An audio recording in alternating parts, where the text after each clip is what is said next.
What is happening, sports fans?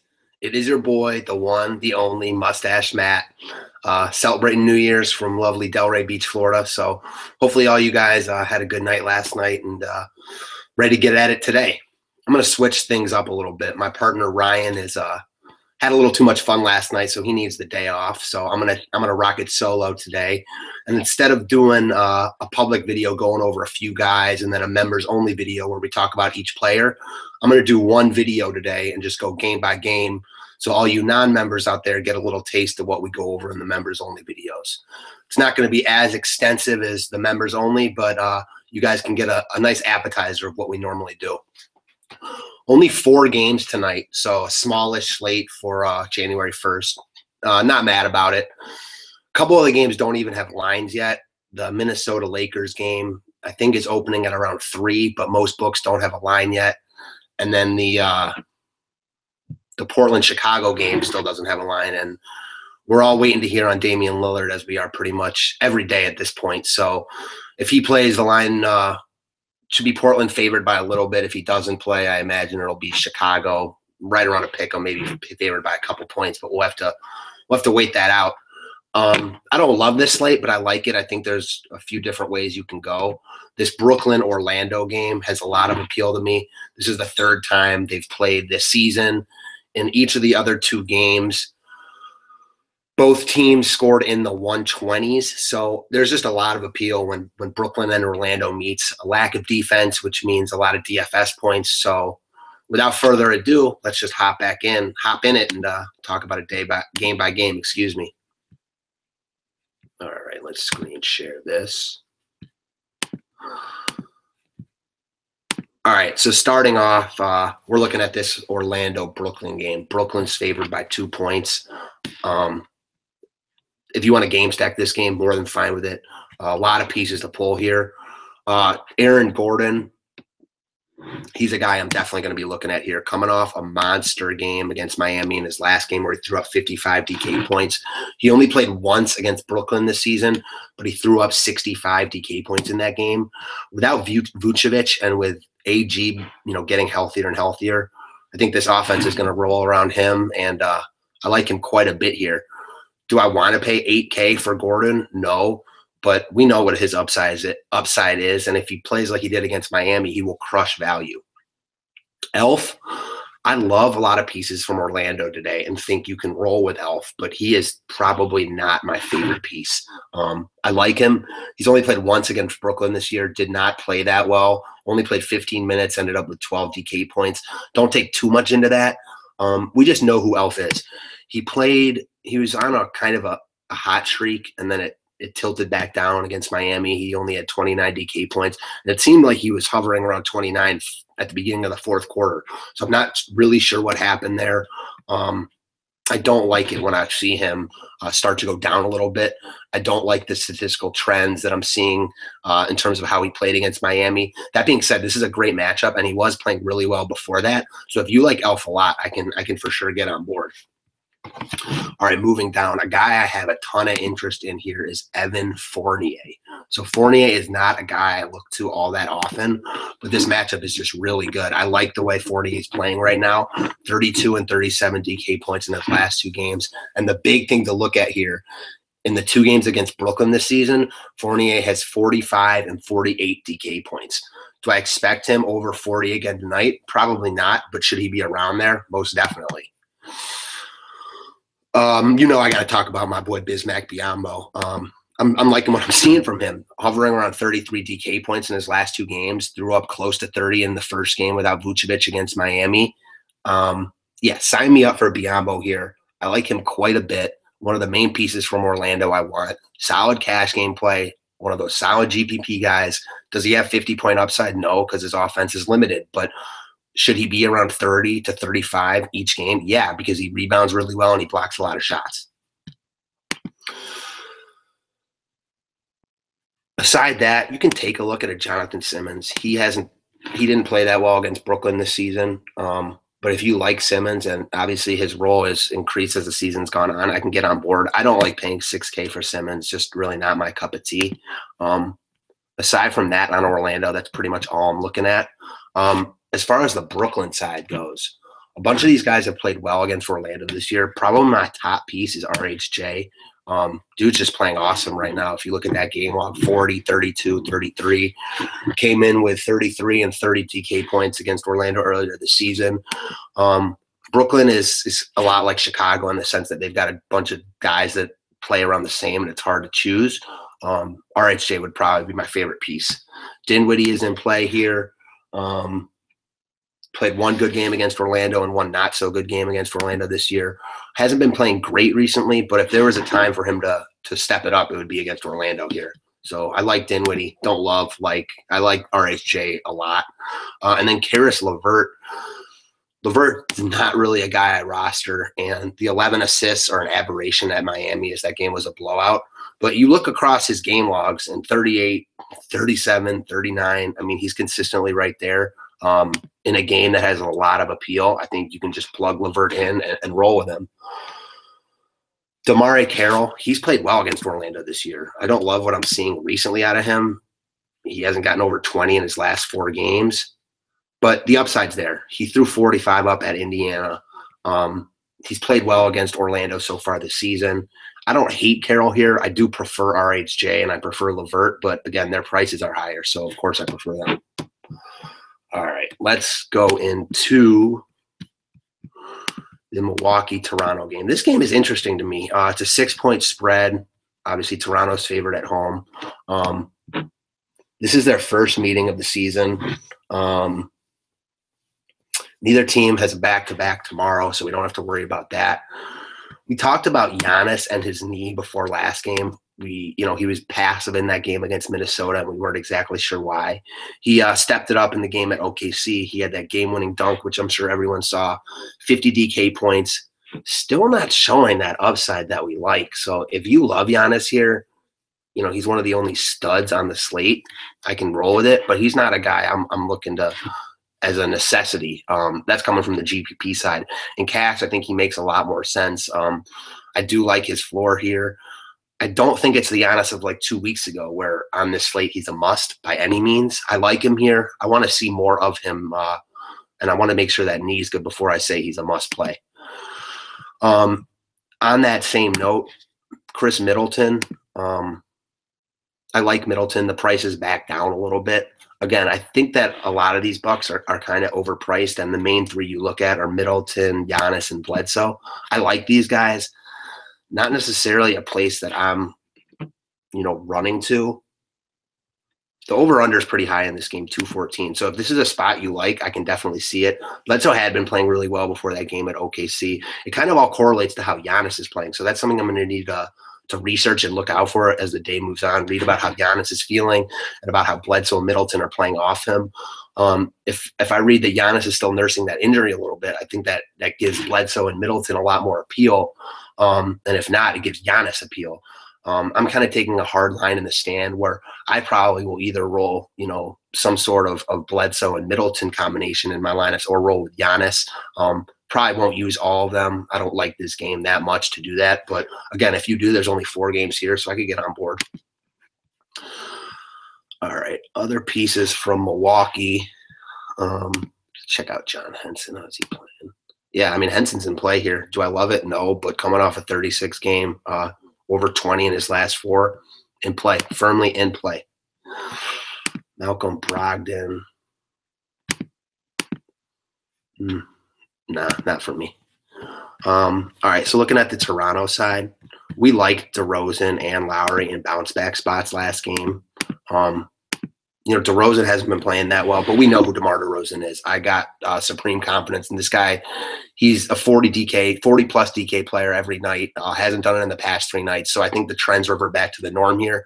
I think he steps right back into the 40 DK point role, and I love his price here. Do I think he's a must-play? No, but 7-7 is value for DeRozan, and I'm looking at him as of right now. Again, not a must-play, but a guy I have a bunch of interest in. And the same with Kyle Lowry at 7-4. Yeah, I mean, the price is dropping. I get it. He throws up 20s and he throws up 40s, but that makes a perfect GPP play. We know who Lowry is. This guy could easily throw up 50 pretty much any game. We like Lowry a lot more when he's shooting well. So he's not shooting great right now, but he's not shooting awful. I expect this game to be very competitive. I got interest in Lowry here. Serge is back tonight. I think you can roll with Serge. I don't think that 12 game is who he is. He's usually around the low 30s. Price back down to 5.5. I'm firmly on board with Serge here. I like him more in cash just because of the lack of upside. Valanciunas. Yeah, Valanciunas is also in play. Even cheaper than Serge, has probably higher upside. I would probably say Serge in cash, Jonas V in GPPs. I like Jonas's upside quite a bit here. Big men eat against Milwaukee. So if you like Jonas, I'm all for it. Podol.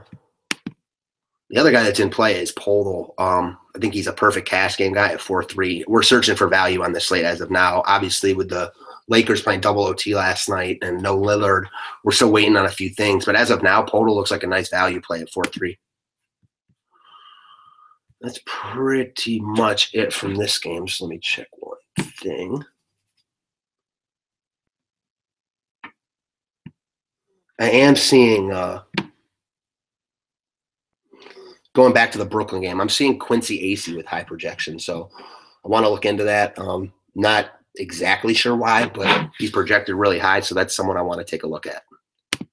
All right, moving on to Portland and Chicago. So this game doesn't have a spread yet, so we're just playing the guessing game by trying to figure out what it will be.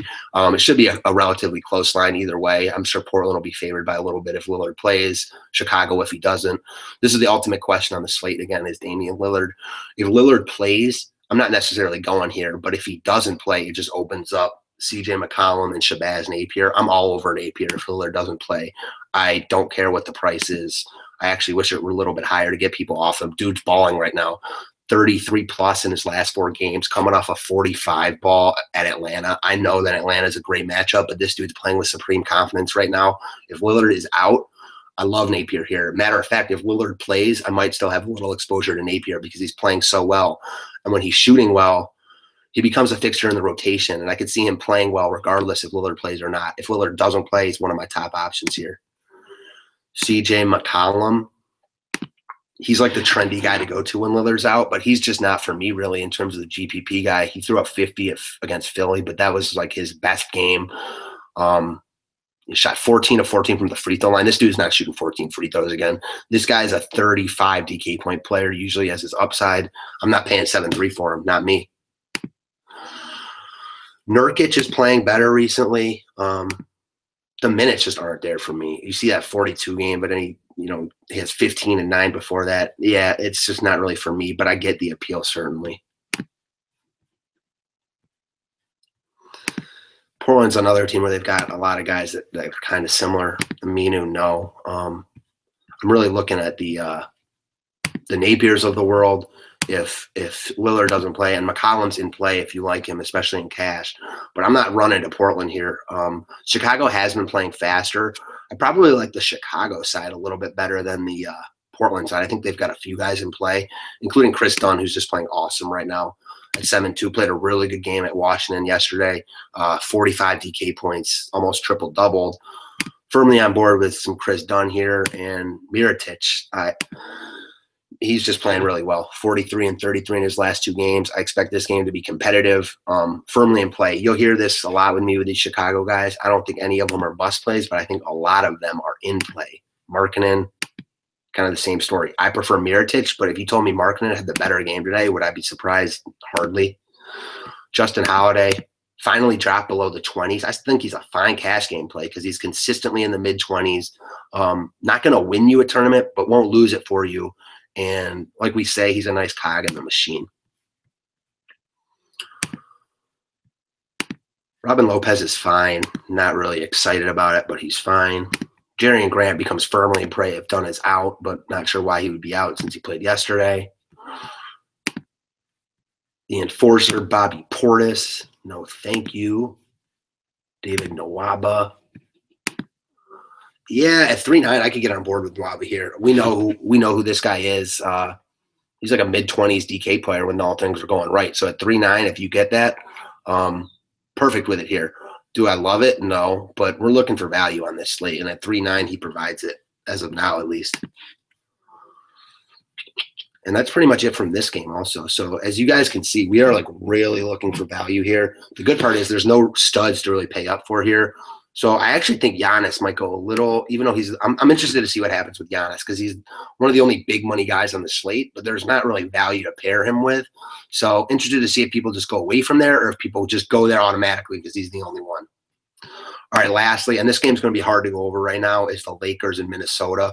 The line is just trickling out. I'm seeing as like 3, but I'm surprised. I thought it would be bigger than that, so it's not up at most books. Lakers coming off that double OT game last night.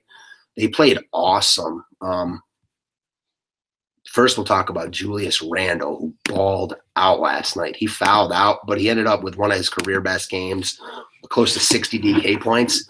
Do I think he does that again here? No, but I like him quite a bit and how he's playing right now. The biggest thing about this game is I see huge blowout potential with Minnesota. The Lakers were dominating that game last night. Somehow let Houston tie, and it went to double OT. They lost like 148 to 142. They're probably drained. I could see them laying an egg tonight. If you think this game is close, it's got a lot of appeal. I just find it hard to believe it's close. Randall might be my top guy from the Lakers, along with Kyle Kuzma, who just is – he's balling. He didn't have as good of a game as Randall last night, but his numbers are very consistent. He's shooting the 3-ball well.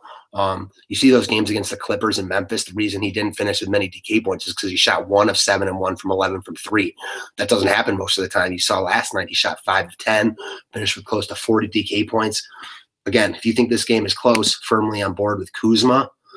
A guy that I will go right back to is Jordan Clarkson, who did not play all that much last night, and I think that has a lot to do with how well Josh Hart played.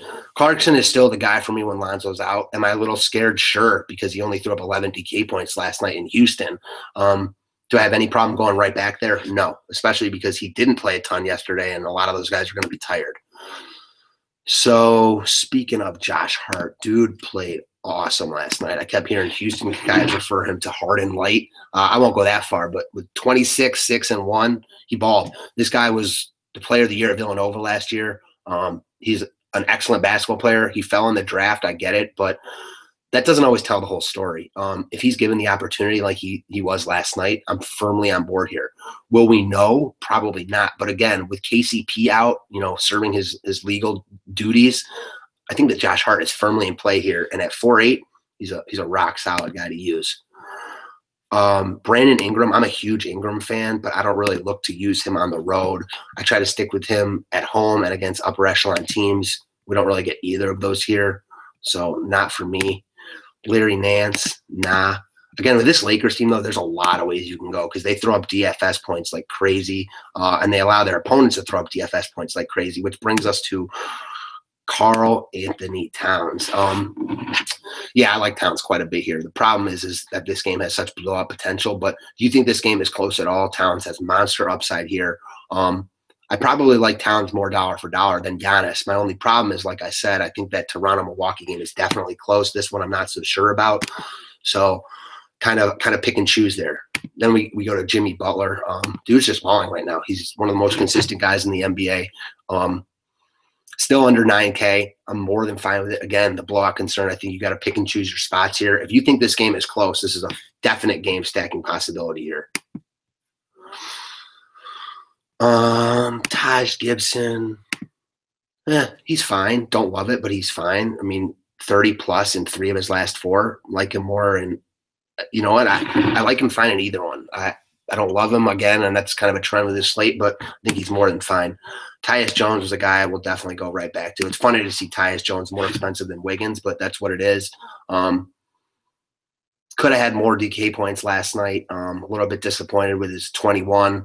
But he's just in a really good role right now. And facing the Lakers, we saw what Jones did earlier in the year with Teague out. With Teague out now against the Lakers, yeah, I'm all about it.